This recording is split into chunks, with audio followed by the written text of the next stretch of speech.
Hello again, I'm Dr. Hongbu, and our show is America's Healthcare Crisis. Welcome to the second segment on the quality issue in oncology. During the first part of our show, we are beginning to mention the preventative aspect of cancer prevention, and how to influence people not to smoke. I'd like to invite our speakers back to elaborate a little bit further on that issue. We know for a fact that up to 35% of the causes of cancer are related to smoking. There's no screening for it, there's no treatment for it. So the only thing to do, the only sensible thing to do is not to smoke. So what are we going to do about it? Say we're going to tax the tobacco industry to the hilt. Mark Twain once said, you can't reason somebody out of something they weren't reasoned into. So this is not a rational process, but you have to look at all of the factors that give people a sense of vitality and a reason to want to be alive. I think that people facing unrelenting stress each day have little reason to want to continue. So that smoking, rather than being a negative process, is simply a symbolic act of saying, I don't care. It's a salve against the isolation that people are feeling nowadays. One thing that we could do too is give kids positive role models of non-smokers. I mean, a specific educational part of their health day needs to deal with the issues of smoking. Additionally, that, you know, I understand that for every movie that has a smoker on it, the tobacco industry gives them some $400,000. Sure. You know, that needs to stop. You know, it's interesting that Mrs. Mary Lasker, who was the philanthropist who sort of forced President Nixon's hand on declaring the war on cancer, she was very active in promoting cancer research. And her husband was a advertising mogul who was responsible for promoting smoking in women. You've come a long way, baby. Ironic? Isn't it ironic? You know, because to me, it doesn't make sense at all. You know, the power of the tobacco industry is so pervasive. And maybe the way to fight cancer, lung cancer at least, is to enlist the movie stars and the athletes who don't smoke. I know that there are a number of them who promote reading, for example. Maybe we could get them to adopt a disease. Is that the basketball, the NBA would adopt heart disease, and the NFL would adopt cancer, and that they would put all of their advertising efforts, and that there would never be any billboards in baseball stadiums advertising tobacco. Also in women, I think that the other effects of smoking need to be brought out. I mean, smoking in women causes urinary incontinence. It causes prematurity of their pregnancies, increased rate of stillbirth, increased rate of disconnection of the placenta, causing difficulties with the baby's health. I mean, smoking is devastating to women. And it causes wrinkles and premature aging, Yes. so that you look even older than you feel. That's very true. I think that that kind of information has to be out there, you know, and in a repetitive fashion. You have to, I don't know how other... There has to be a positive aspect. This is what we've been talking about so far, is how to get rid of a negative thing. We need a much more positive message, because people want something to look forward to. Focusing on like the greater fitness or the greater lung function. And just how good it feels to wake up in the morning feeling good. I think the net effect is from a society that has become so violent, so competitive, so aggressive, that people are numb to any kind of sensible message. Because I think that maybe there's not enough of that message out there to tell people to do certain things that are helpful. But again, I don't think that that is enough to make people change their behavior.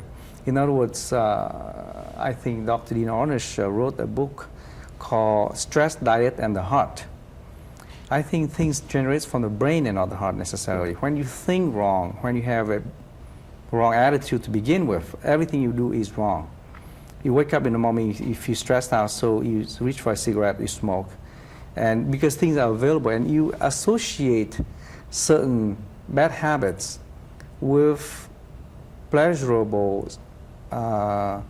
somehow make your life easier. And it's a totally wrong message. You have to have enough people who are out there promote healthful lifestyle, especially us, physicians, because to me, I hate to say this, but I think that it's the wrong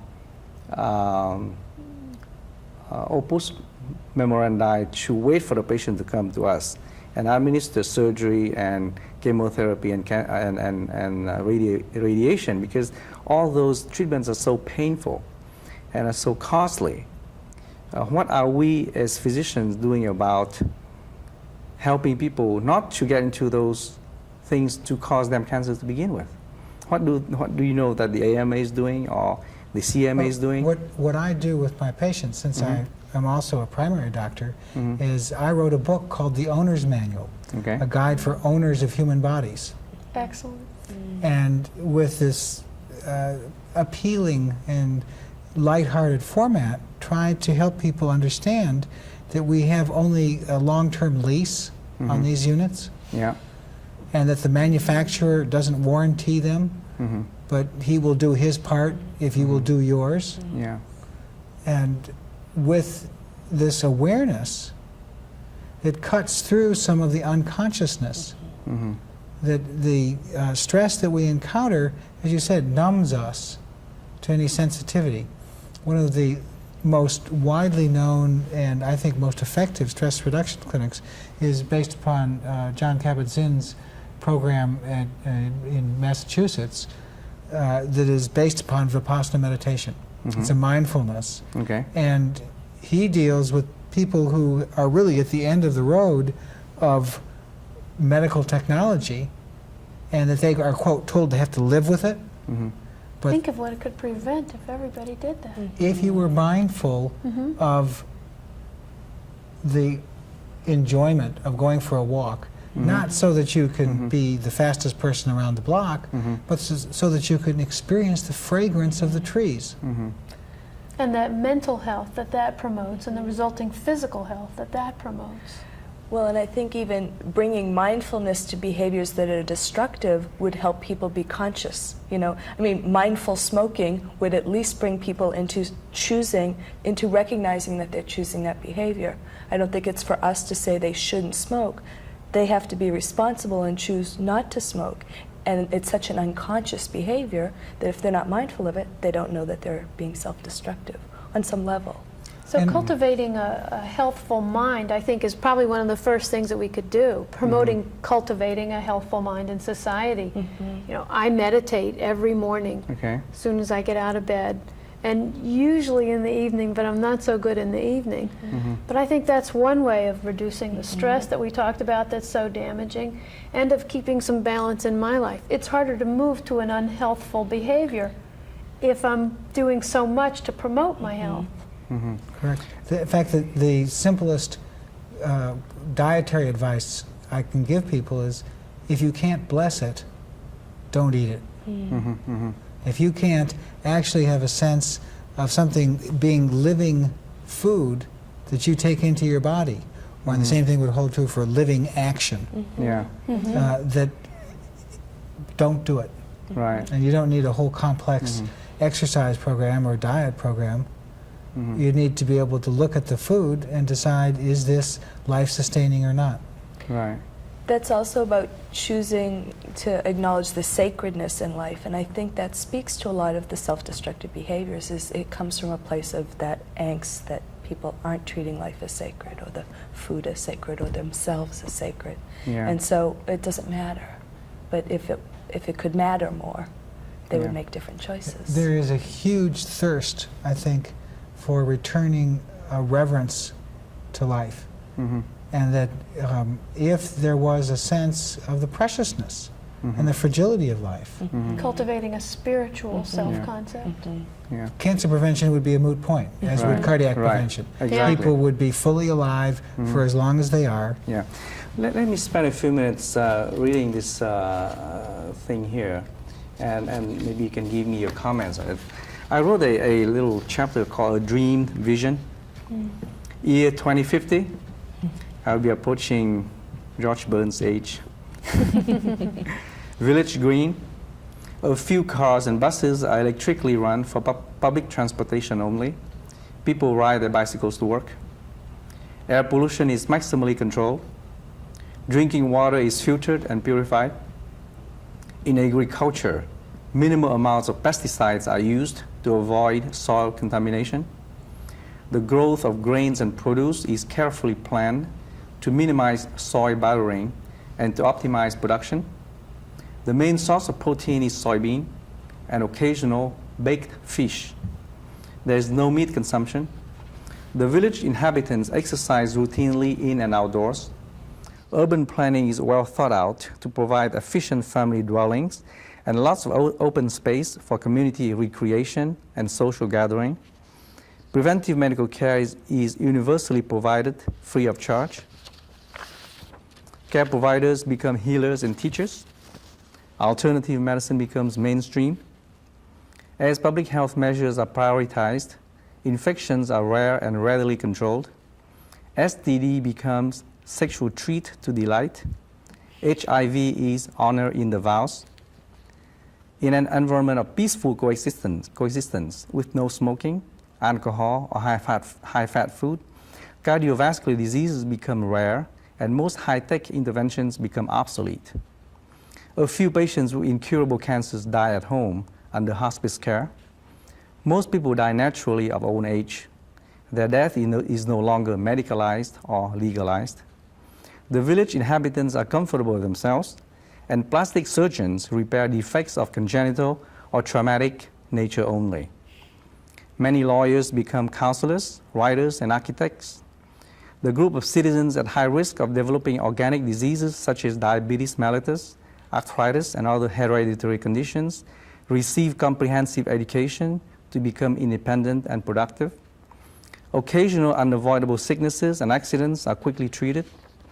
Everyone receives training to attain a state called health glow, which is the optimal health. Literature, poetry, the fine arts, easy listening music flourish. Crime is minimal, and sentences include planting trees and growing flowers in public parks. Churches and temples attendance increases manifoldly. Children love their teachers and their classrooms.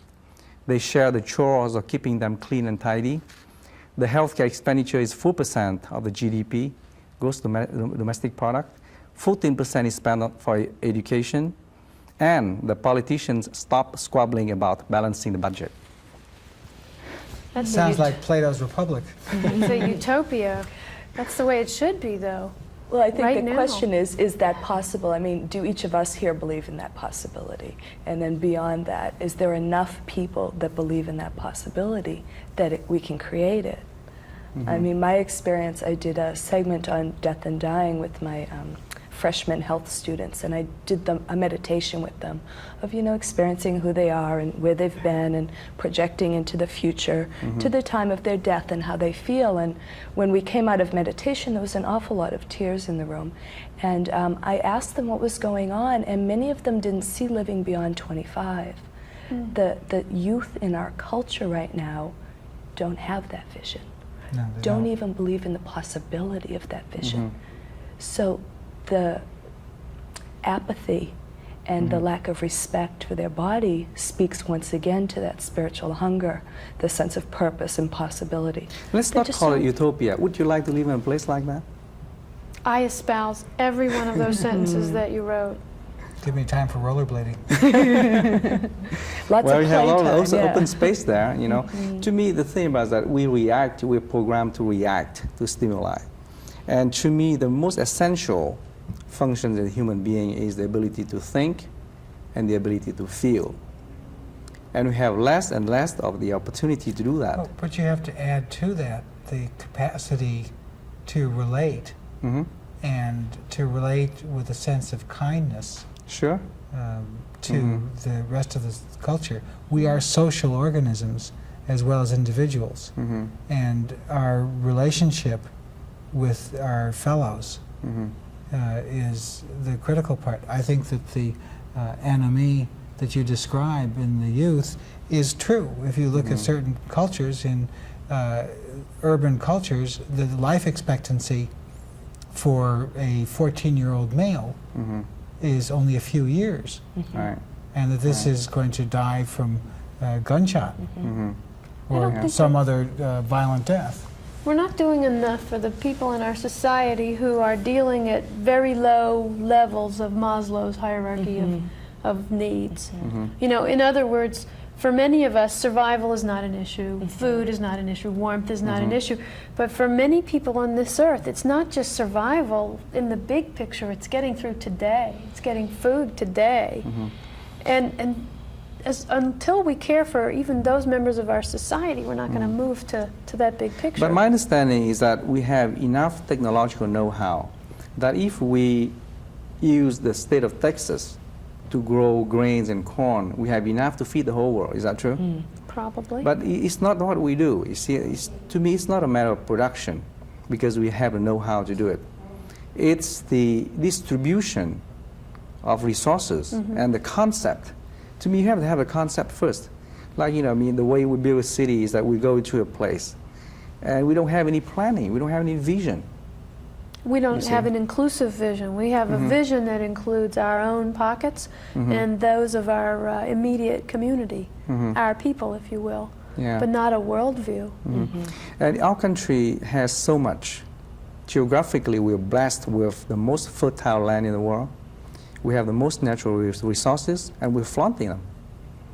I mean, that's foolish.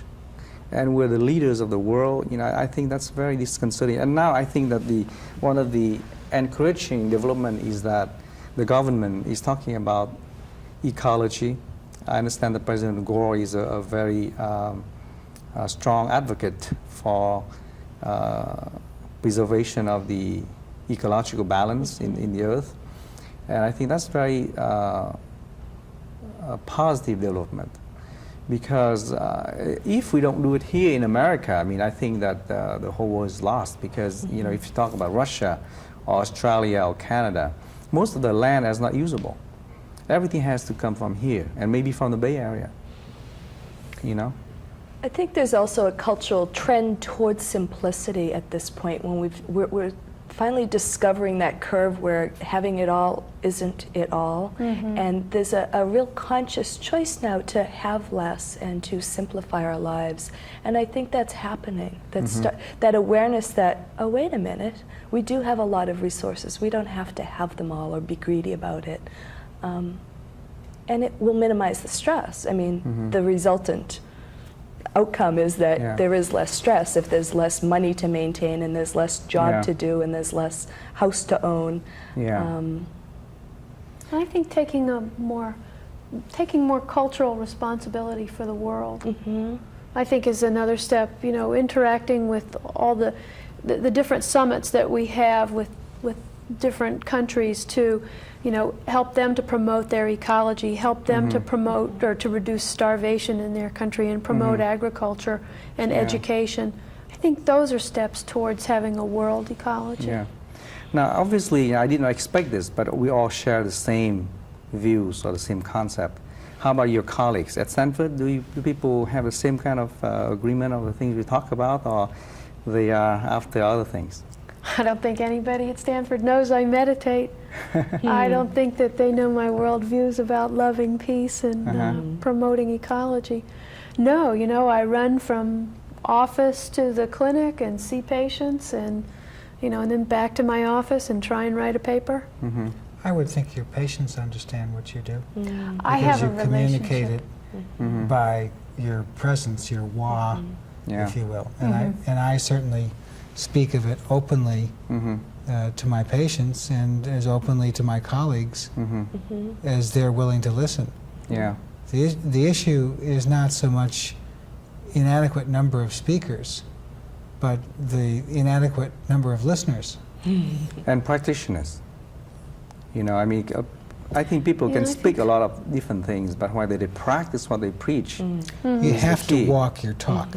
Exactly. If you don't, then you discredit what you're speaking. Yeah. And For example, you know, I again come to the old adage that the only thing you can do is to change yourself, and indirectly maybe you can influence the environment around you. I work in a very stressful environment because of whatever, you know, I mean, I have to see 60, 70 patients a day, and I think it's almost inhuman, but I have to train myself to spend 3-4 minutes with my patients and make it meaningful. And it's a really a very difficult job because, you know, I mean, it doesn't make any sense to me at all, but, you know, I have to be able to, within those few minutes, it's almost like nothing, not the thing you do or you give them, but, you know, almost a transmission of vibes. If you're at peace with yourself, you are already healing somewhat.